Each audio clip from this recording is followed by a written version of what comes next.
All right, gentlemen, ladies, we'll get started in just a minute.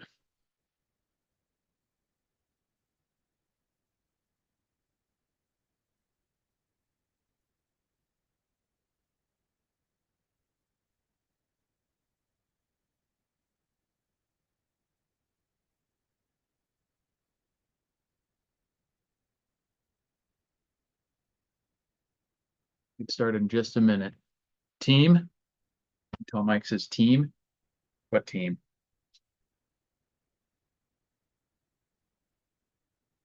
Lots of interesting stuff going on out there. We got a few people rolling in, so we'll go ahead and get started. I hate to add to the increasingly crazy wall-to-wall coverage of the Trump assassination attempt, but obviously we're going to talk a little bit about that because it just happened yesterday and it's pretty freaking wild.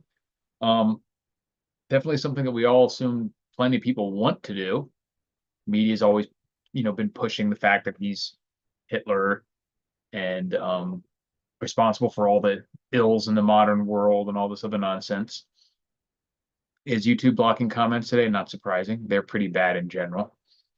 Um, Comments disappearing. So I've had a lot of people say stuff to me thinking that I'm being a snowflake or something like, "Oh, you deleted my comment," and I'm like, "Bro, I don't think I've ever deleted a single comment that wasn't like overt, outright like robot spam."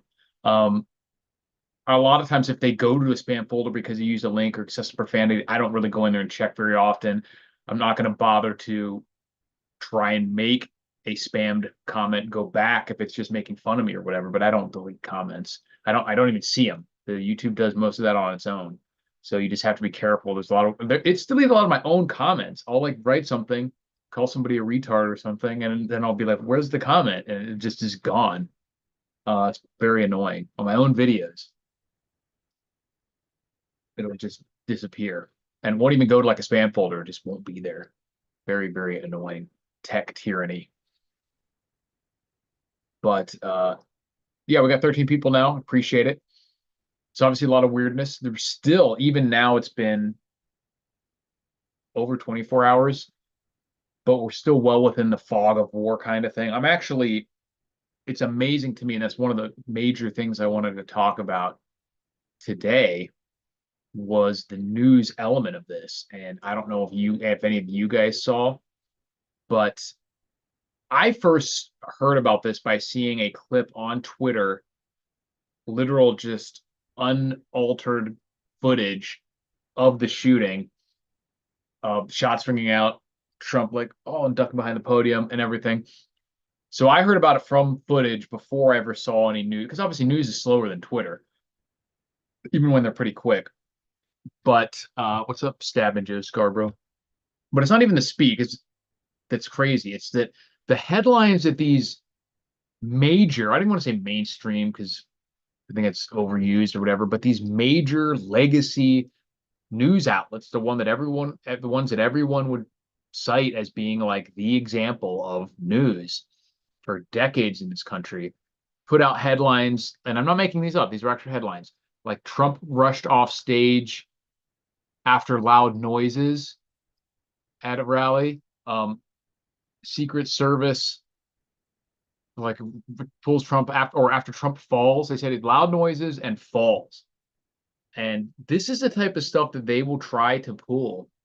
This sort of absolute like obfuscation, sophistry, denying or twisting the details when it's something that just happened that we all saw. They have no way of controlling the information getting out. So just imagine what they're doing when we can't actually see what's going on. They're willing to attempt to blatantly lie and misrepresent stuff that is debunkable, for lack of a better word, in mere seconds that just happened in front of all of our faces. You don't just think of what they're doing about news like from Ukraine or inner workings of the government or just reports where we can't see any of the information. It's got to be insane. And goes back to the whole idea of like the Gelman's amnesia, which I know I've talked about this before, but um, the the idea, the Gelman's amnesia, sorry, I was reading a comment, I got spaced out. Gelman's amnesia is the idea that people will see this in the news on a subject that they know about, in this case, something that they have direct opposing information on, and be like, man, can you believe they got this so wrong? And then turn the page to a different topic. Maybe it's finances or economics, maybe it's some other sort of foreign events, and then just take that information as face value. Like these people didn't just blatantly lie to you or be grossly incompetent at the very least. Dark Knight Cowboy says, did you see Demolition Ranch's last video taunting YouTube and the new GunTuber rules and the shooter's wearing a Demo Ranch shirt? Yeah, I did just, someone had sent me a picture of that shirt. I know of Demolition Ranch. I don't really watch those videos, and I didn't recognize the shirt. I saw someone said, like, do you know what this is? And I was like, I don't. And then I saw later that it was Demolition Ranch. So there's all sorts of weird stuff going on with this. I don't dive too deeply into any of these conspiracy theories because it's just turtles all the way down with this stuff. But there's definitely a lot of weirdness. Um, but it's always possible that these people are just crazy. I mean, assuming that the information that we have is correct, like I was just talking about, we can't trust it. But the person who attempted to assassinate Reagan was doing it allegedly so that Jodie Foster would, as like a sign of proving his loyalty or love for Jodie Foster in an attempt to win her affections because he was crazy. Totally random psychosis that wasn't even politically motivated at all. It's potential that that's the case here. The kid is some 21-year-old, 21-year-old, allegedly registered Republican, allegedly also made a small donation to some progressive PAC. Probably just isn't all that political. People can go loony for all sorts of reasons. Too many psychotropic drugs, too many MK Ultra experiments, who knows? But it doesn't, just because it's Trump doesn't mean that it's particularly politically motivated. But that's got to be the assumption, right? But so the news is the first example of the craziness, just how blatantly they will twist and obfuscate and misrepresent when we can even all prove it wrong right away. I saw their headlines after I saw what had actually happened, and they still were trying to manipulate the information, downplay it, stuff like that. And so we know they're just going ham when it's stuff that we can't verify. So keep that in mind. Everything is fake and gay when it comes to the news. You can't trust one shred of it. It's actually better to knowingly be in these situations where all this information is coming out and nobody trusts it, because you shouldn't trust any of it. And it's better to be kind of overly skeptical than it is to be overly accepting. But like I've mentioned before, you don't want to automatically reject every piece of information too. You just want to evaluate it in a realistic way, realizing that it could be false, using it as a piece of evidence, not as automatic proof just because it's what you think is true or want to be true or whatever. So ethical preparedness. Good evening, arrived all as well. Yeah, I mean, I definitely would like to hear if you have any thoughts from the law enforcement perspective of these shenanigans, because that was my next topic, is what appears from the outside to be a shocking ineptitude or lapse or whatever they want to call it. I don't tend to buy into these theories that this was some sort of inside job, because you would have had to have, I mean, it would have had to have a lot of people in on it, but at the same time, like it's a bad look for people who are in you know, personal protection or VIP protection or something. This would be bad if it was like Ariana Grande's security team or something. And for the damn Secret Service and the former president, for them to, someone who can just, some kid can just grab a rifle, crawl up the outside of a building, and allegedly people even saw him and were telling police for like multiple minutes, like, hey, there's a guy on the roof with a gun. And they're just like, and then we have other footage that shows that the sniper potentially knew the guy was there and didn't shoot until he shot. That I feel less. I don't have as much of an opinion on that, simply because I don't know what that guy knew. Maybe it had not even yet been communicated to those guys that the shooter was there. So if they look up and they see someone on the roof from 150 yards away, they might be like, "Does that guy have a gun?" And if you just like blast him, maybe it's one of your own local PD guys that's out of position. Is probably more likely than to be some shooters. You don't just want to shoot first and ask questions later, but it's just inexcusable that he would get up there without them at least pulling Trump off stage at the first report of a shooter being out there. Pretty inexcusable. Yeah, I agree. Jodie Foster wouldn't be my first pick to go crazy over. Yeah, at least go for like a young Salma Hayek or something if you're going to murder for a woman.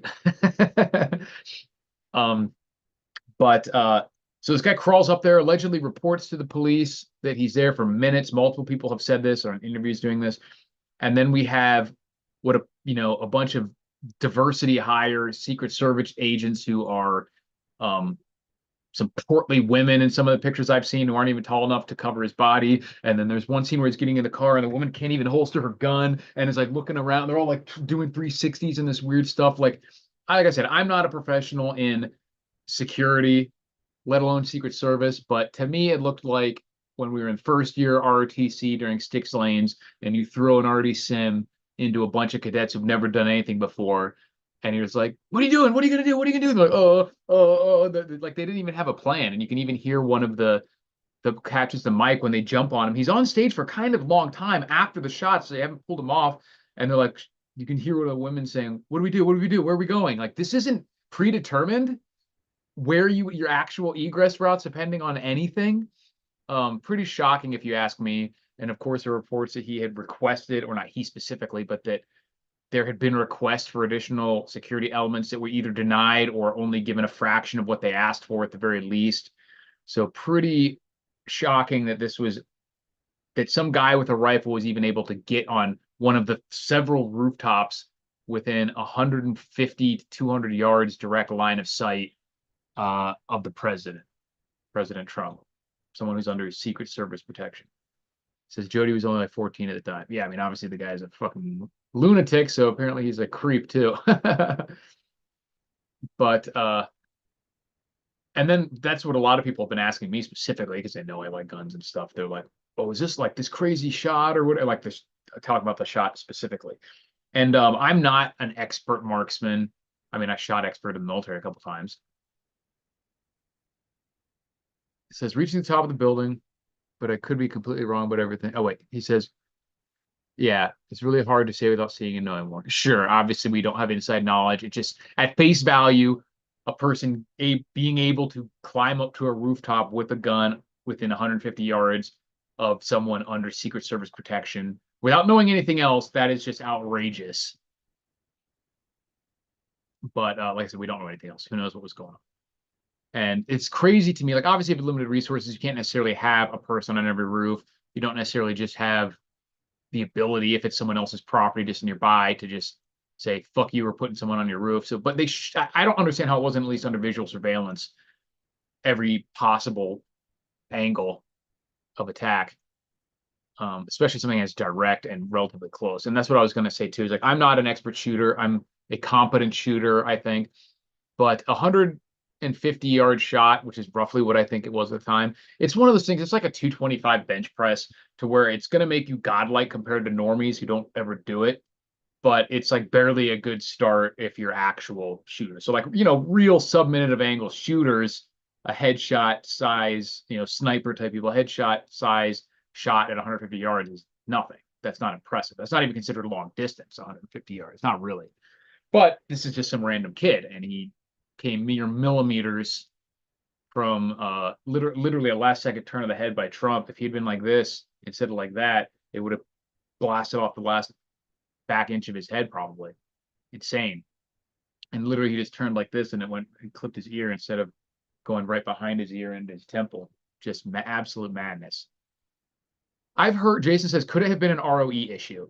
I don't think that's true for one specific reason, because that would require, like you're saying, that they had to, like, because I've heard reports of this that I don't have any way to confirm or disconfirm, but it seems insane to me. It can't possibly be true because it's not necessarily the ROE for any other law enforcement activity that they're required to like wait for there to be a shot. And even if that is true, there's no excuse for them not having gotten Trump off stage. If they say there's a guy here with a gun, we can't shoot at him unless he shoots. Okay, maybe that's stupid and weird, but I could see that potentially being the case, just to avoid weird mistakes. Like I said, like shootings on some stupid local guy who's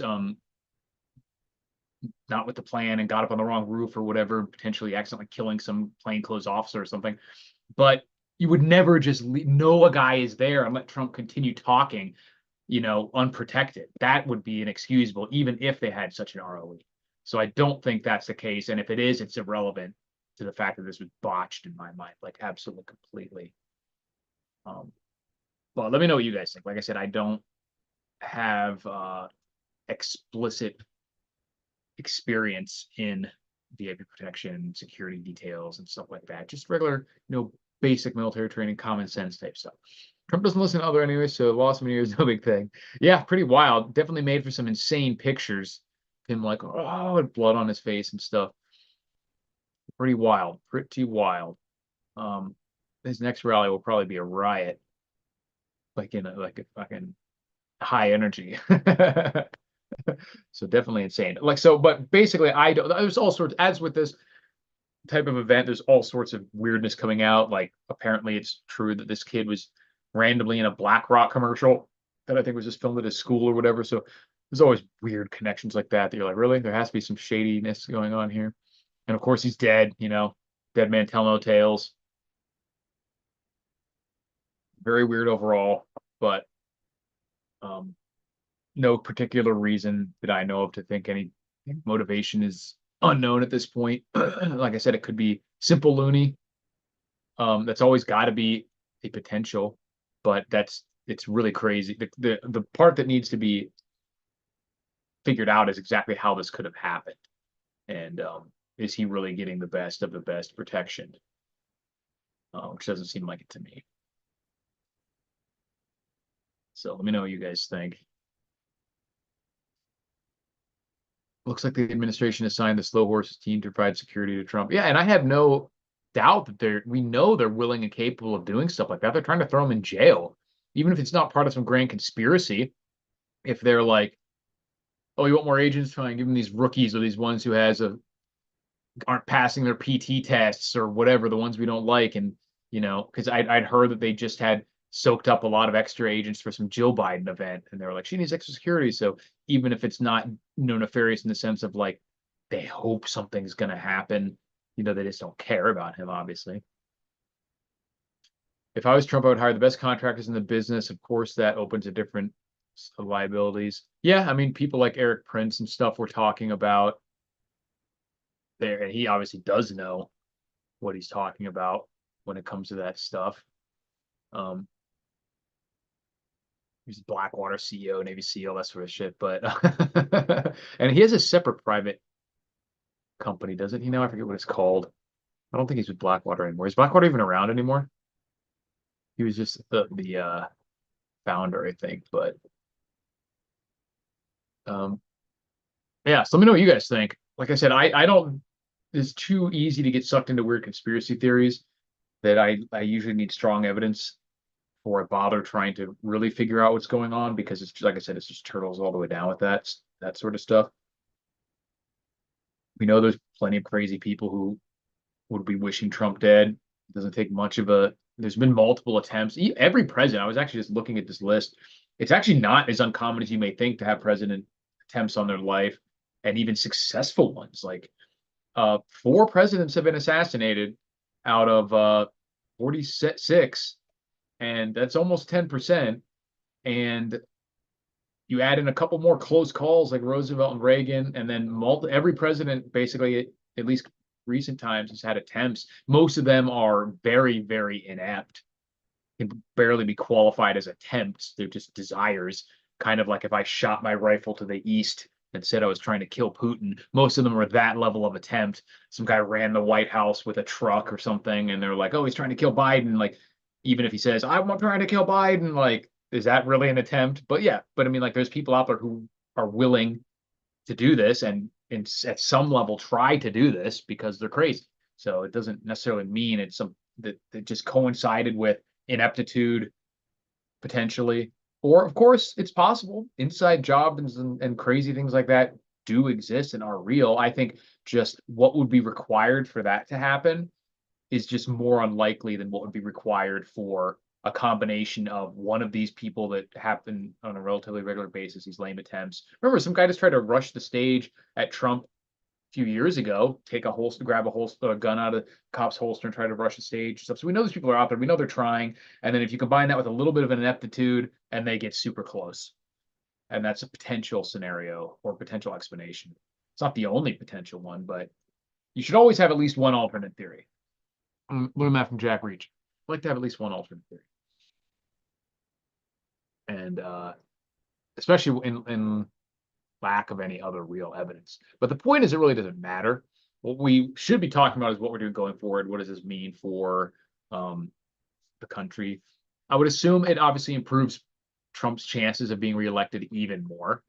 Um, but it also shows you that we are on the razor's edge of, I mean, not even the razor's edge, there's actual violence. And I think it's going to get worse.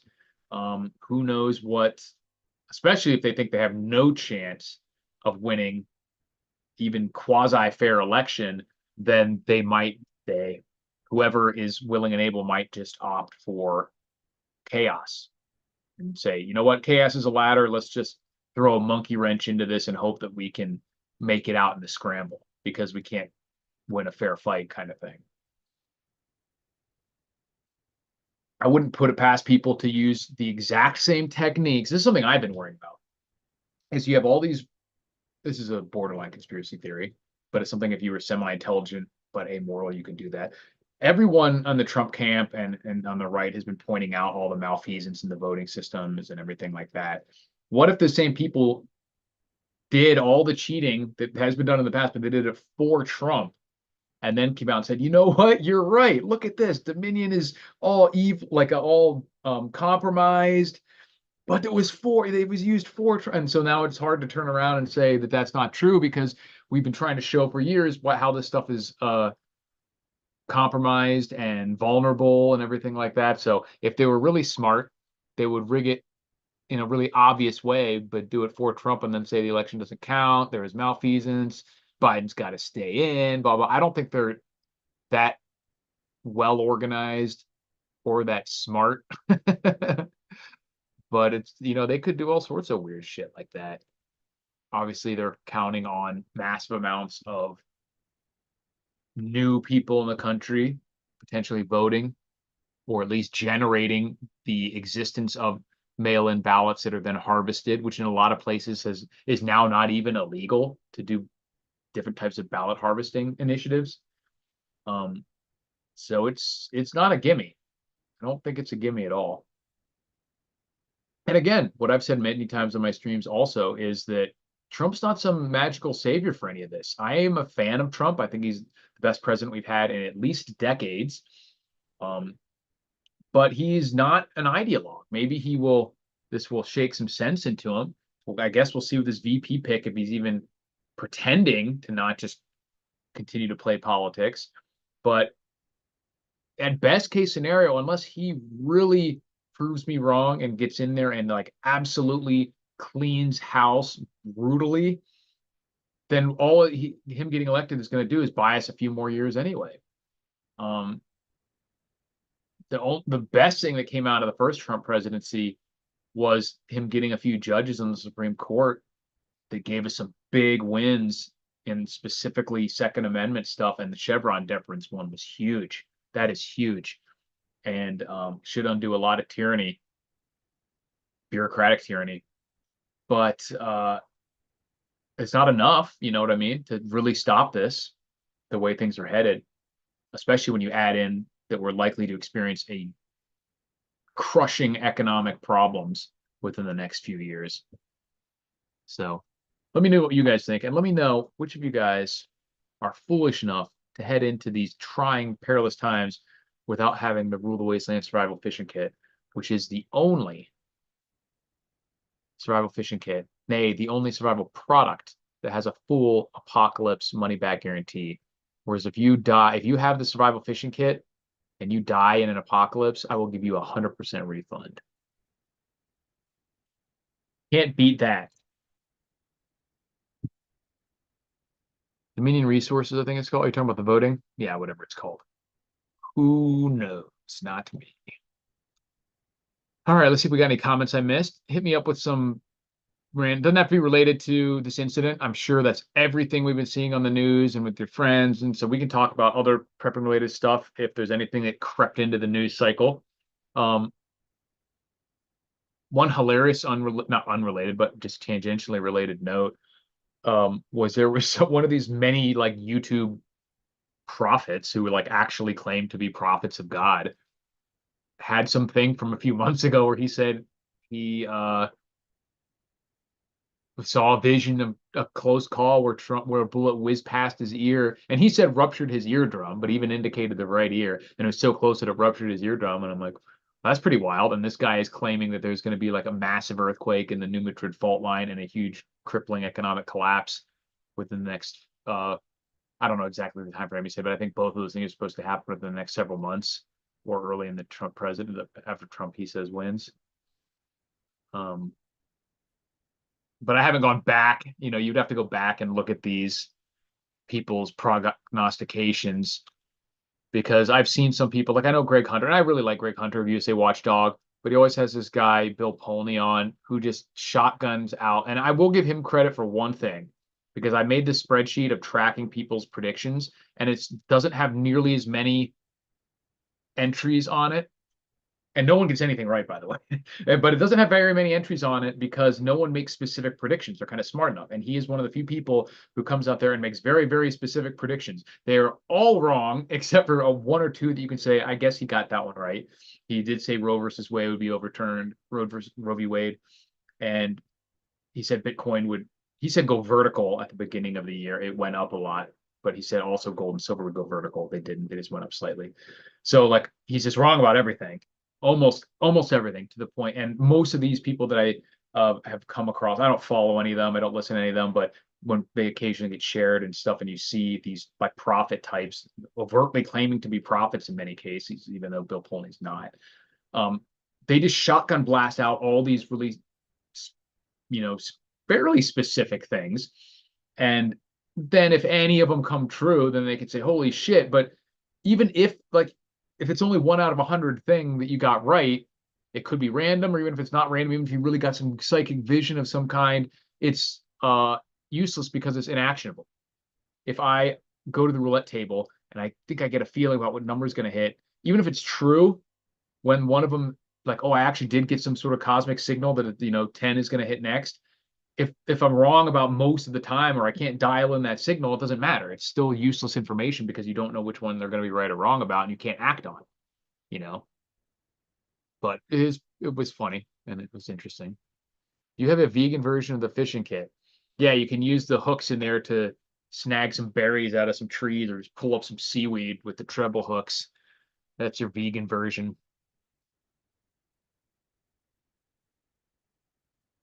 So there's no meat in the fishing kit. The fishing kit itself is vegan.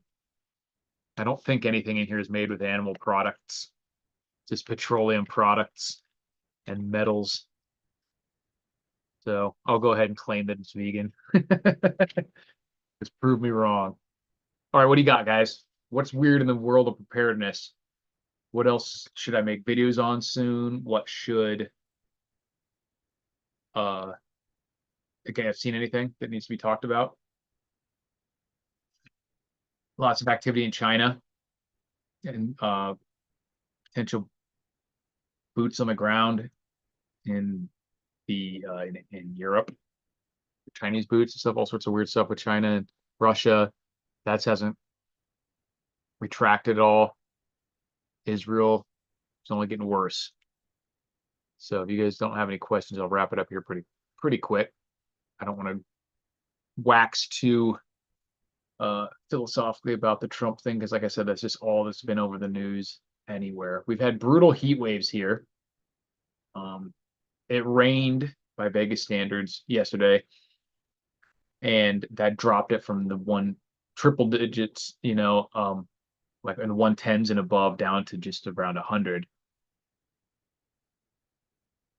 Do you own a satellite phone? I do not. And I have been seriously looking into them. I'm probably going to get some version of it. Yeah, what do you know about Russia's satellite killer weapon? Honestly, not much. I mean, we've heard the reports. We've assumed, or at least I personally have assumed from everything I've seen and know about them, that they obviously have space-based technology. They're a, near peer in that sort of stuff. So they can put satellites in space. We know they have satellites up there. They helped build the International Space Station. This is not the loser, stupid country that a lot of people try to pretend. Um, so they're certainly capable of having space-based nuclear weapons. I assume it would be EMP type, or we know they tested a satellite killing technology of some kind. I think it was ballistic, not electronic, like it just like shoots the satellites down. But obviously they have that technology too. Um, so I think everything's on the table. Obviously, there's so much talk about the EMP capability, and that it's hard to imagine that that isn't being explored if it hasn't already been completely implemented by countries like China, Russia, and North Korea, Iran, because it would be so devastating with such a small. It's so asymmetrical. Like one nuclear weapon um, satellite to a country like China or Russia, it's nothing. And if that's all it would take to completely cripple this country, that's scary stuff that it can be that asymmetrical. Now, they would have to have a real reason. Good thing is that it is countries like China and Russia are not just going to flippantly do that because, as someone pointed out, unless you're planning on occupying the United States, which they don't currently have the capability to do in any realistic sense, they would have to have some reason of why they would just want to wipe us out completely. But having that in their back pocket when they are, I still think we are going to be seeing direct conflict with Russia and NATO. I think we're technically past that point. It's so overt that we are supplying the weapons and ammunitions that almost certainly have special forces and pilots and stuff that are already directly fighting Russia for Ukraine. But if not, certainly have supplied them directly with the materiel, seizing Russian funds, all this stuff. Like we are fighting Russia with Ukrainian troops. So we are at war. NATO's at war with Russia, and that's just going to expand, especially if these F-16s ever show up and we cross another one of Russia's 50,000 red lines, which thankfully they haven't done anything about yet that we know of. But they're actually pretty measured. The Russians are not insane. So you better believe they have at least plans on what they would do and probably set up. So that's my only thoughts on that. But as far as Joe Scarborough says about the satellite phone, I don't own one. I think it's a great technology. The the only reason I don't have one right now is because of the monthly subscription. You have to pay, and it's usually not cheap. Now, also, I don't think that they're not a magic bullet in terms of like a major grid down event. JJ's talked about this. I've talked about this.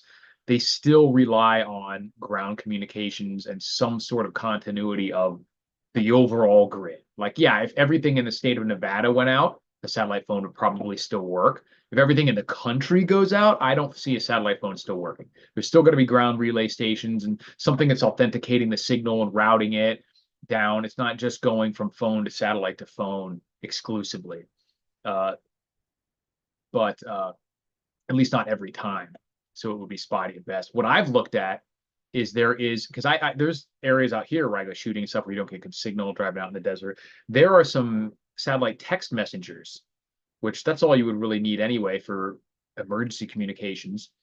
And you can get the subscriptions for like 10 or 12, $15 a month max. And so instead of $100 a month or $80 a month, you can get this text message subscription with the satellite texter. And you get a few dozen texts or whatever for like 10 or $12 a month. That I'm probably going to get at some point. Do you shoot a shotgun with that haircut? What does my haircut have to do with a shotgun? I don't understand. I shoot everything I shoot with this haircut. I was late on it last night though, and it was stuck like this in the morning, and I hadn't showered yet, so I have to tamp it down. But I'll show you the good side.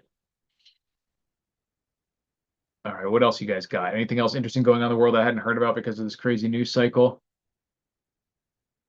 Talk about definitely think it's a good time to be bolstering all your gold, silver, food, ammunition, information, all that stuff. I got a Zolio text message device, about $20 a month, but you can put it on policy, only available when awesome. I'll have to look into that one, but that's kind of the type of thing I was talking about. And in most situations, if you need like an off-road tow or a disaster scenario where you just need to communicate with some predetermined people ahead of time, text messaging is going to be fine, maybe even preferable. Because if you're like on a phone with someone and there's intermittent signals, you might not be able to hear what they're saying. Whereas a text message, it's either going to get through or it's not. So even if the signal's there for a second and the text gets through, you have the entire sentence there to look at and not mishear or misremember. So in a lot of ways for emergencies, I think texting is superior. It's obviously a little bit slower to have to type something out than it is to just speak it. But I think it can eliminate a lot of those issues that could arise in a disaster scenario, especially because me, I'm hard of hearing, especially in this ear. And the way it manifests is that I can hear the noises and the speaking. It's just hard to sometimes make out what's being said, especially if there's interference like static or outside noise or something. So the text messenger is appealing to me for that reason too. Didn't realize you were on Already Nice. Guess we already talked about Stormtrooper. What? Didn't realize you were on Already Nice. I don't understand. DMR radius and text capabilities. Yeah, there's different options that have too. I'm talking about, if you have a longer range, obviously satellites can be effective for longer range than EMRs and stuff like that. But I definitely think it's a good time to continue to stock up. Exactly. Pop 2 tires in a room out there about a year ago at midnight. Like I had a buddy that also take me home. Yeah. Yeah, that's important. There are if you live in an area where that's a thing, there will usually be some people who are off-road tow capable, get their information and have that ready to go. So if you do blow out a tire somewhere, break an axle, God forbid, something like that, you can get a hold of those guys, drop a pin, hopefully, and let them come get you with their own four-wheel drive machines. So, but I appreciate you guys all watching. If you could take a moment to just go ahead, and I don't want you to smash the like button. We're gentle here. Just go ahead and just click. Nice, easy click. Sneaks it by the sensors. If you smash it, all bets are off. But just go ahead and let your finger wander, catch it by surprise, a little quick flick of the like button. Gold spot on $2,400. Been tracking up the past few weeks. Same with silver. Yeah, if you listen to, there's a lot of people. I don't buy into the Cliff High stuff, his premise, but he's been predicting something's supposed to happen on the 15th. I think specifically related to gold or silver. My thoughts haven't changed. I honestly think, and this is what I'm telling people, everyone in my age cohort, and especially younger, is like the way we think about boomers and houses and like, oh, where they're like, oh, you just have to go get a job and buy a house because, any job makes you amount of money where you can easily buy a house. And then now it's 100x in the past 15 years. That is gold for our generation. The people who are children's age or young now, they're going to look, gold will be house like what houses are to us. I have absolute conviction about that the idea of getting an ounce of silver is beautiful. Silver. What else I got in here?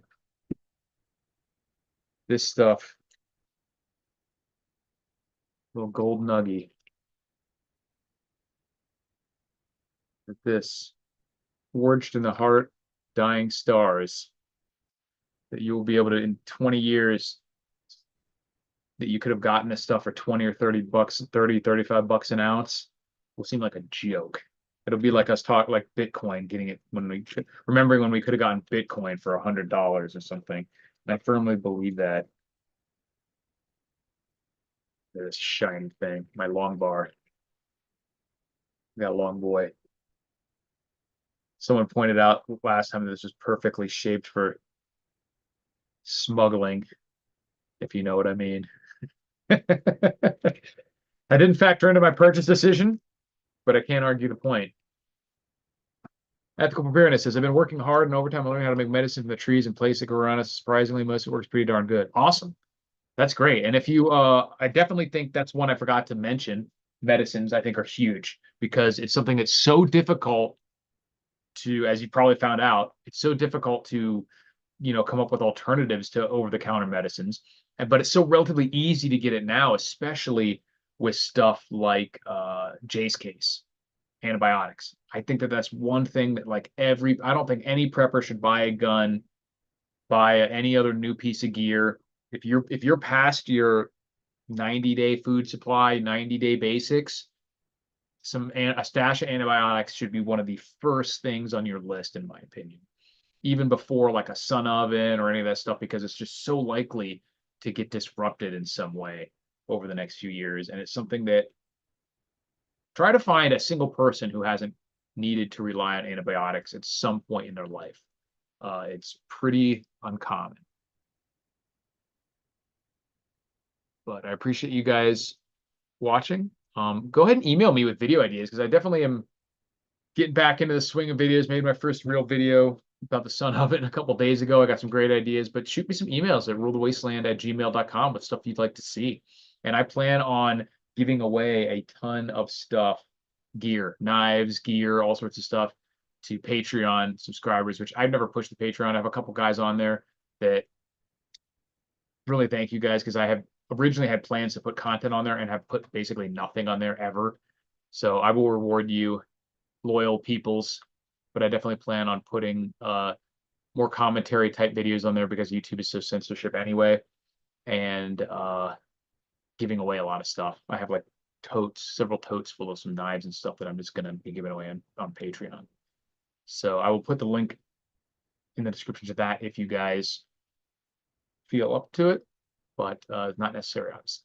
But Z-Packs would probably be the best antibiotics to stockpile. No, they're versatile. They give you a mix. They have azithromycin, doxycycline. They even have Cipro, which you got to be careful with the flora, whatever that class of antibiotics is. It can have some pretty brutal side effects, potentially like if you stay on bigger doses or for certain amounts of time, your ligaments can get brittle and you like snap your Achilles tendon really easily and stuff. So you got to be careful. You want to make sure you have some data about the correct dosage and what exactly you would use this for. You don't want to take antibiotics as prophylactic, in my opinion, even though I'm not a medical doctor and this is not medical advice. Just have it as a backup. But Z-Packs are one of the more versatile types. But I appreciate you guys watching. Be making more content soon for sure. And stay safe out there.